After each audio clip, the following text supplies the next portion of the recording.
नमस्कार विद्यार्थी बालमित्रांनो आणि पालकांनो.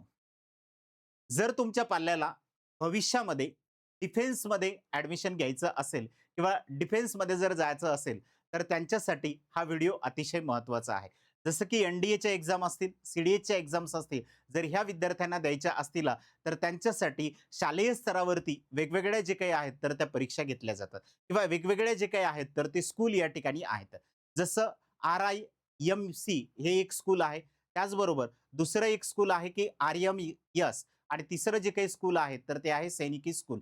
तर असे 3 जे काही आहेत तर या ठिकाणी वेगवेगळे स्कूल जे काही आहेत तर डिफेन्समध्ये जाणाऱ्या विद्यार्थ्यांसाठी परीक्षा घेतात किंवा त्या ठिकाणी पूर्णपणे जे काही आहेत तर त्यांची ट्रेनिंग देतात. आता सैनिकी हे जे काही आहेत तर एक स्कूल आहे, एक शाळा आहे. या शाळेमध्ये तुम्हाला एन-डी-ए असेल किंवा सी-डी-एस असेल किंवा डिफेन्सच्या अदर ज्या काही एक्झाम्स आहेत तर यांच्याबद्दलचं संपूर्ण जे काही आहेत तर ट्रेनिंग दिले जाते आणि यांच्या जे काही आहेत तर परीक्षा सुद्धा या ठिकाणी इथं कंडक्ट केल्या जातात. मग कितव्या वर्गामध्ये आपण सैनिकी स्कूलमध्ये जे काही आहेत तर ॲडमिशन घेऊ शकतो? तर या ठिकाणी तुम्ही इयत्ता 6वी आणि इयत्ता 9वी अशा 2 इयत्तेमध्ये जे काही आहेत तर तुम्हाला सैनिकी स्कूलमध्ये जे काही तर या ठिकाणी इथं ॲडमिशन घेता येते. तर आजचा हा जो काही व्हिडिओ आहे आपला तर तो आहे सैनिकी स्कूलबद्दलचा हा व्हिडिओ. शेवटपर्यंत बघा. यामध्ये तुम्हाला अप्लाय कशा पद्धतीनं करायचंय, यांच्या परीक्षेचं स्वरूप कसं आहे, तर याची संपूर्ण जी काही माहिती आहे तर या व्हिडिओमध्ये मिळणार आहे. त्यासोबत महाराष्ट्रामध्ये एकूण किती सैनिकी स्कूल आहेत आणि त्यांच्यासाठी कशा पद्धतीने आपल्याला अप्लाय करायचं हे सुद्धा तुम्हाला इथे माहिती मिळणार आहे. तर चला तर मग बघूया आपला जो काही आजचा व्हिडिओ आहे सैनिकी स्कूल बद्दलचा याबद्दलची संपूर्ण जी काही आहे तर ती माहिती. मग यामध्ये एकूण सैनिकी स्कूल किती आहेत तर 33 आहेत की जे गव्हर्नमेंटचे सैनिकी स्कूल आहेत. 2021च्या जे काही एनालिसिस होतं त्याच्यानुसार तर 33 स्कूल या ठिकाणी भारतामध्ये सगळीकडे आहेत. आता त्याच्यानंतर फ्युचरमध्ये जे काही आहेत तर हे प्रायव्हेट जे काही स्कूल आहेत यांच्याबरोबर टाय करून या ठिकाणी 100 जे काही आहेत तर स्कूल ओपन करणार होते. या ठिकाणी की पब्लिक प्रायव्हेट पार्टनरशिप बरोबर पी-पी-पी मोडमध्ये जे काही तर हे स्कूल या ठिकाणी इथं स्टार्ट करणार होते. असे एकूण जे काही आहेत तर 133 स्कूल या ठिकाणी इथं होणार होते.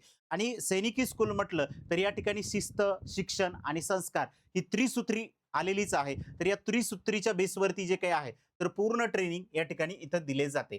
मग यामध्ये जर आपण जर बघितलं तर कोणत्या वर्गामधील विद्यार्थी या ठिकाणी पात्र आहे किंवा हा कोणत्या वर्गामध्ये या ठिकाणी इथं प्रवेश घेऊ शकतो. तर जसं मी अगोदर सांगितलं इयत्ता 6वी आणि इयत्ता 9वी अशा 2 इयत्तेमध्ये जे काही आहेत तर आपल्याला या ठिकाणी इथं प्रवेश घेता येतो. पण आपल्याला तयारी साधारणतः कधीपासून करावी लागेल तर या ठिकाणी जो विद्यार्थी इयत्ता 5वी मध्ये आहे, हा विद्यार्थी जो काय आहे तर त्या ठिकाणी तिथं परीक्षा देणार आहे.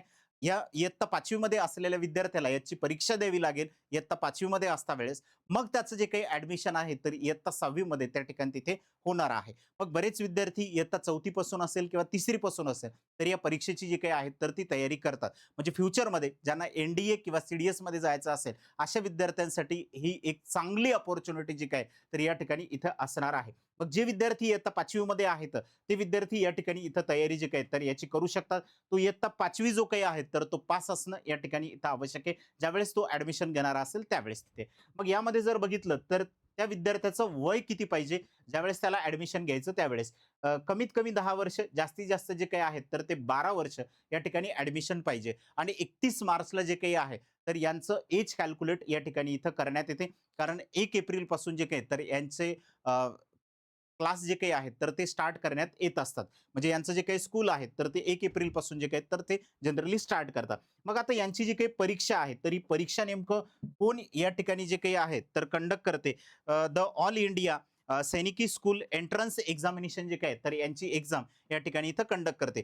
तसंच जे विद्यार्थी इयत्ता 8वी मध्ये शिकत आहेत किंवा इयत्ता 8वी पास केलेले असे विद्यार्थी जे काही तर इयत्ता 9वी मध्ये प्रवेश घेण्यासाठी जे काय तर या ठिकाणी इथे तयारी करू शकतात. तर त्यांचं वय किती पाहिजे तर कमीत कमी 13 आणि जास्तीत जास्त 15 वर्ष वय या ठिकाणी इथं असणं आवश्यक आहे. पण माझं एक म्हणणं असेल जे विद्यार्थी इयत्ता 5वी मध्ये आहेत या विद्यार्थ्यांनी या परीक्षेची जास्तीत जास्त तयारी करावी. कारण इयत्ता 6वी मध्ये जे काही आहे तर एक नवीन तुकडी त्या ठिकाणी येते. त्याच्यामुळं त्या ठिकाणी जे काय तर जेवढ्या जागा असतील त्या स्कूलमधल्या तर तेवढ्या जागांचं कॅटेगरी वाईज जे काय आहेत तर डिव्हायडेशन करण्यात आलेलं असते. तुम्हाला पुढे जे काही तर इथं कळून येईल. पण इयत्ता 9वी मध्ये ज्यावेळेस आपण या ठिकाणी इथं ॲडमिशन घेणार आहे तर इयत्ता 6वी मध्ये ज्या विद्यार्थ्यांनी ॲडमिशन घेतलेलं होतं आणि त्यानंतर ते विद्यार्थी ड्रॉपआउट झालेले आहेत, ज्यांनी स्कूल सोडून दिलेले आहे, अशाच विद्यार्थ्यांच्या जागेवरती तुम्हाला ते जे काही तर ॲडमिशन त्या ठिकाणी इयत्ता 9वी मध्ये दिल्या जाते. अन्यथा इयत्ता 9वी मध्ये जे काही तर त्या खूप कमी जागा त्या ठिकाणी तिथे असतात. एकतर 10 ते 12 जे काही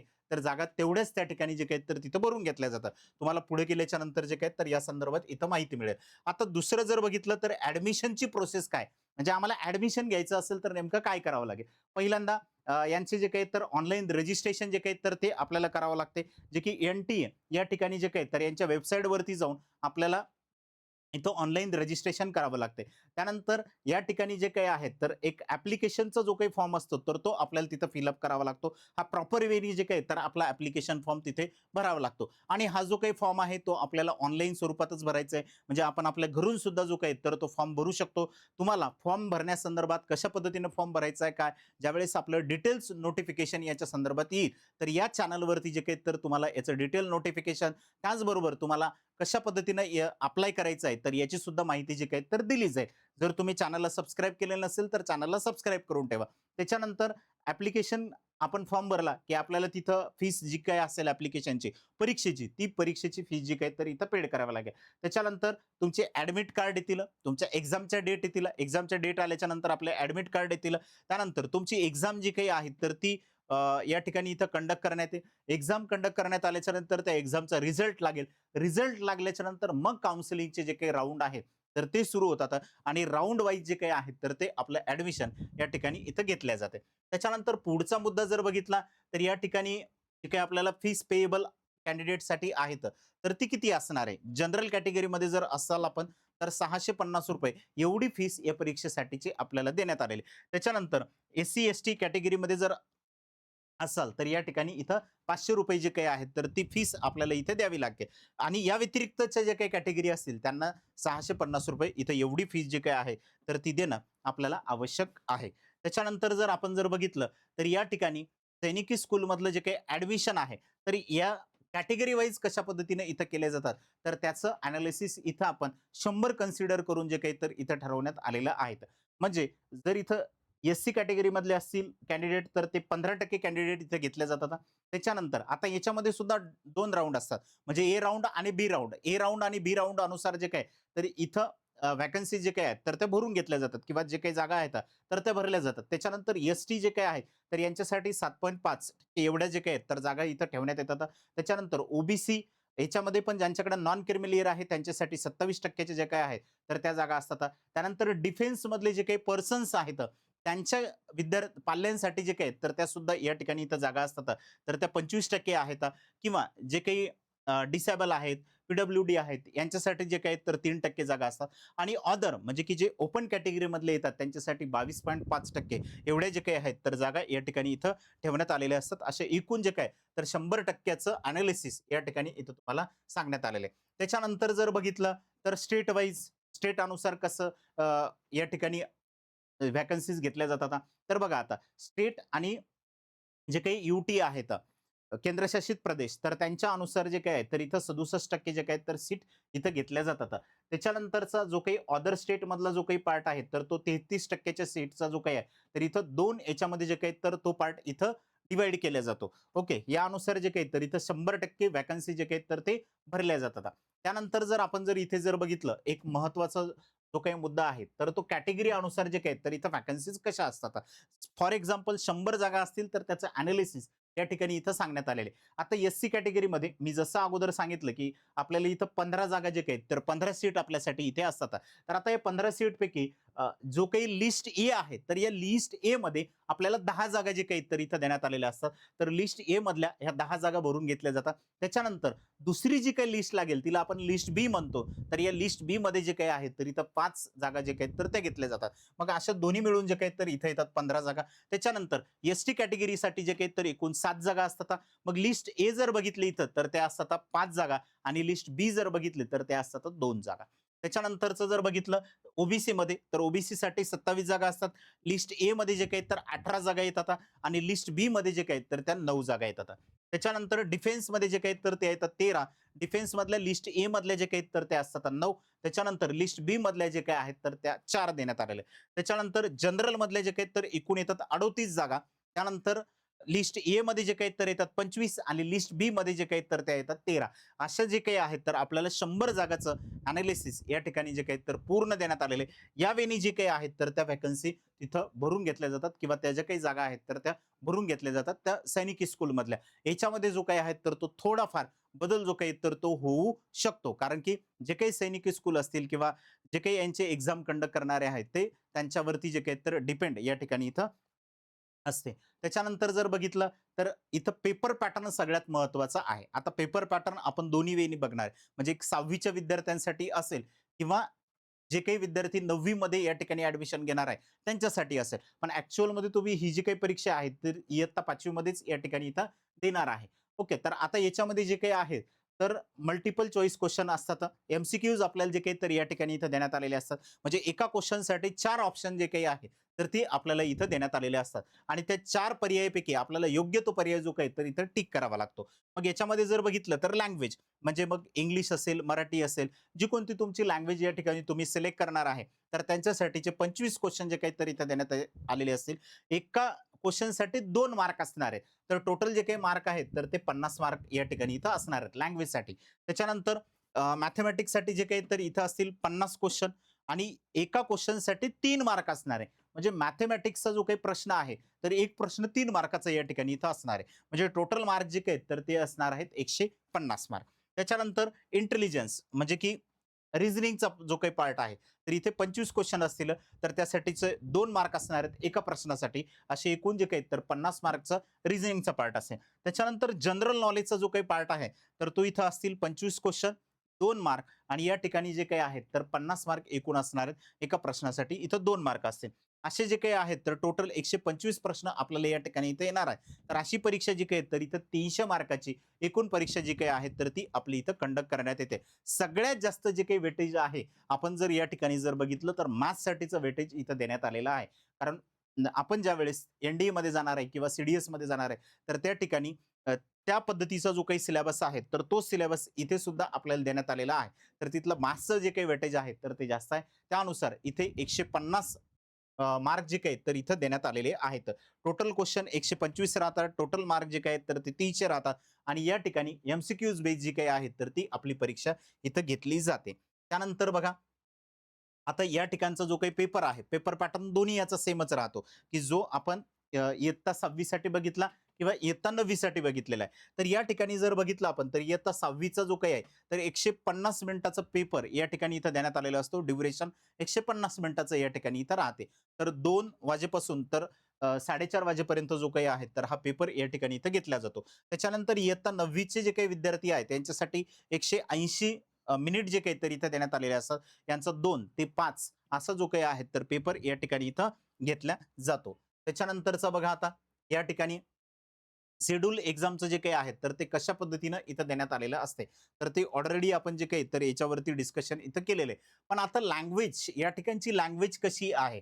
ओके. तर जे विद्यार्थी इयत्ता 9वी मध्ये जाणारे आहेत, ओके, म्हणजे इयत्ता 8वी मध्ये परीक्षा देणार आहेत, यांच्यासाठी फक्त इंग्लिश लँग्वेजमध्ये जो काही आहे, तर तो पेपर त्या ठिकाणी तिथं कंडक्ट केला जातो. पण इयत्ता 6वी मध्ये जे काही विद्यार्थी ॲडमिशन घेणार आहेत, म्हणजे इयत्ता 5वी मध्ये जे काही विद्यार्थी परीक्षा देणार आहेत ते, तर यांच्यासाठीची लोकल लँग्वेज जी काही आहे, तर ती आपल्याला इथं देण्यात आलेली आणि महाराष्ट्रामधले विद्यार्थी जे काय आहेत, तर ते मराठी लँग्वेजमध्ये हा जो काही पेपर आहे, तर तो या ठिकाणी इथं देऊ शकतात. म्हणून हा मराठी लँग्वेजमध्ये सुद्धा पेपर जो काही तर तो आपल्याला इथं अवेलेबल असणार आहे.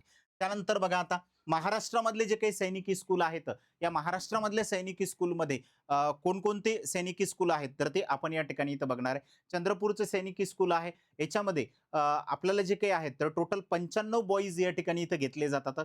व्हॅकन्सी अनुसार 95 बॉईज आणि 10 जे काही आहेत, तर त्या गर्ल्ससाठीच्या व्हॅकन्सीज इथं आहेत. असे एकूण व्हॅकन्सीज इयत्ता 6वी साठीच्या 105 व्हॅकन्सीज या ठिकाणी इथं देण्यात आलेल्या आहेत. मग आता याच्यामध्ये जर बघितलं आपण, तर 9वी मध्ये या ठिकाणी इथं किती आहेत? मी तुम्हाला अगोदरच म्हटलं, 9वी मध्ये जे काही तर त्या व्हॅकन्सी खूप कमी आहेत. कारण इयत्ता 6वी पासून जे काही तर हे सैनिकी स्कूल तिथे चालू होतात. तर इथे 12 जे काही आहेत, तर त्या व्हॅकन्सीज आपल्याला इथं देण्यात आलेल्या आहेत. आता ह्या कॅटेगरी वाईज जे काही आहेत, तर या ठिकाणी वेगवेगळे देण्यात आलेले असतात. आता हे 2023-24चं जे काही आहे, तर त्याच्या याच्यावरून आपण एनालिसिस करून या ठिकाणी इथे सांगतोय. बाकीचं जे काही नोटिफिकेशन नवीन आल्याच्या नंतर त्या संदर्भात सुद्धा तुम्हाला जे काय तर संपूर्ण माहिती दिली जाईल या चॅनलवरती. त्याच्यानंतर दुसरं सातारा सैनिकी स्कूल आहे. तर त्याच्यामध्ये 90 जे काही तर बॉईजसाठी व्हॅकन्सीज आहेत आणि 10 जे काही आहेत तर त्या गर्ल्ससाठीच्या व्हॅकन्सीज इथं देण्यात आल्या आहेत. टोटल ज्या काही तर 100 व्हॅकन्सी जे काही तर इथे असतात आणि इयत्ता 9वी मध्ये जे काय आहेत तर त्या 12 व्हॅकन्सी या ठिकाणी इथं देण्यात आलेल्या आहेत आपल्याला. ओके, तर असं कॅटेगरी वाईज जे काही आहे तर इथं डिव्हायडेशन सुद्धा असते. त्याच्यानंतर आता जसं आपण म्हटलेलं होतं पी-पी-पी की ज्या प्रायव्हेट एंटिटीज आहेत का किंवा प्रायव्हेट स्कूल आहेत, तर त्यांच्याबरोबर सुद्धा या ठिकाणी टाय केलेलं आहे गव्हर्नमेंटनी. त्यापैकी पद्मश्री डॉक्टर विठ्ठलराव विखे पाटील यांची जे काही सैनिकी स्कूल आहे लोणीला, तर त्या ठिकाणी जे काही तर यांचं ॲडमिशन या ठिकाणी जे काही तर घेतल्या जाते. तर यांच्या सुद्धा व्हॅकन्सी जे काही तर एकूण 50 स्टुडंटच्या या ठिकाणी आहेत. अहमदनगर डिस्ट्रिक्टमध्ये जे काही तर यांचं स्कूल आहे त्या ठिकाणी. त्याच्यानंतर एस-के इंटरनॅशनल स्कूल यांच्याबरोबर जे काही आहे, तर गव्हर्नमेंटनं सांगली या ठिकाणी टाय केलेलं आहे. तर यांचं 120 जे काही आहे, तर कॅपॅसिटी आहे. एवढी स्टुडंटची स्ट्रेंथ जी काय तर त्या ठिकाणी तिथं असते. तर यांचे कोड सुद्धा तुम्हाला इथं देण्यात आलेले आहेत. चंद्रपूरचा 7 हा कोड येतो. त्याच्यानंतर साताऱ्याचा 31 हा कोड जो काही तर तिथं असतो. त्यानंतर पद्मश्री डॉक्टर विठ्ठलराव विखे पाटील यांचं जे काही स्कूल आहे, तर यांचा 2 हा कोड या ठिकाणी येतो आणि एस-के इंटरनॅशनल स्कूलमध्ये जे काही तर ते 14 हा कोड जो काही तर यांचा देण्यात आलेला आहे. ओके. आता हे जे काही पहिले 2 स्कूल आहेत ना, तर हे गव्हर्नमेंटचे येतं. हे फुल्ली गव्हर्नमेंट येतं आणि हे 33 जे काही स्कूल सांगितलेले होते मी या टोटल भारतामध्ये असलेले, त्याच्यापैकी हे जे काही 2 आहेत, एक चंद्रपूरचं आणि एक साताऱ्याचं, तर हे स्कूल यामध्ये येतात आणि हे जे काही 2 स्कूल आहेत, तर हे प्रायव्हेट स्कूल या ठिकाणी आपल्याला देण्यात आलेले आहेत. पण तुमचं मेरिट अंतर्गत जे काही तर या ठिकाणी इथे नंबर लागू शकतो. आता ज्या विद्यार्थ्यांनी आपलं जर चॅनल सबस्क्राईब केलेलं नसेल, तर या चॅनलला सबस्क्राईब करून ठेवा. हा जो काही व्हिडिओ आहे, जास्तीत जास्त आपल्या मित्रांपर्यंत जे काय तर शेअर करा. जेणेकरून त्यांना सुद्धा या परीक्षेबद्दलची जी काही आहे, तर ती माहिती मिळेल आणि ते विद्यार्थी सुद्धा ज्यांना उद्या एन-डी-एमध्ये जायचं किंवा सी-डी-एसमध्ये जायचं किंवा इतर डिफेन्समध्ये जे काही आहेत, तर त्यांना जायचं असेल त्या ठिकाणी, तर त्यांचं स्वप्न जे काही आहे, तर ते पूर्ण होईल. कारण आपल्या अकॅडमीचंच नाव आहे स्वप्नपूर्ती अकॅडमी. तर त्यानुसार आपण जे काही शालेय स्तरावरती स्पर्धा परीक्षा आहेत, त्या अंतर्गत विद्यार्थ्यांचे जे काही स्वप्न असते, तर ते पूर्ण करण्याचं जे काही आहे, तर या ठिकाणी इथं प्रयत्न करणार आहे. तर आपलं WhatsApp चॅनल सुद्धा आहे. तुम्हाला जी काही लिंक आहे, तर ते डिस्क्रिप्शन बॉक्समध्ये देण्यात आलेली आहे. तुम्ही त्याच्यावरती क्लिक करून जे काही तर डायरेक्टली आपलं WhatsApp चॅनल सुद्धा या ठिकाणी इथं जॉइन करू शकता. तुम्हाला काही अडचणी असतील किंवा काही विचारायचं असेल, तर तुम्ही दिलेल्या नंबरवरती जे काही आहे, तर कॉन्टॅक्ट करू शकता.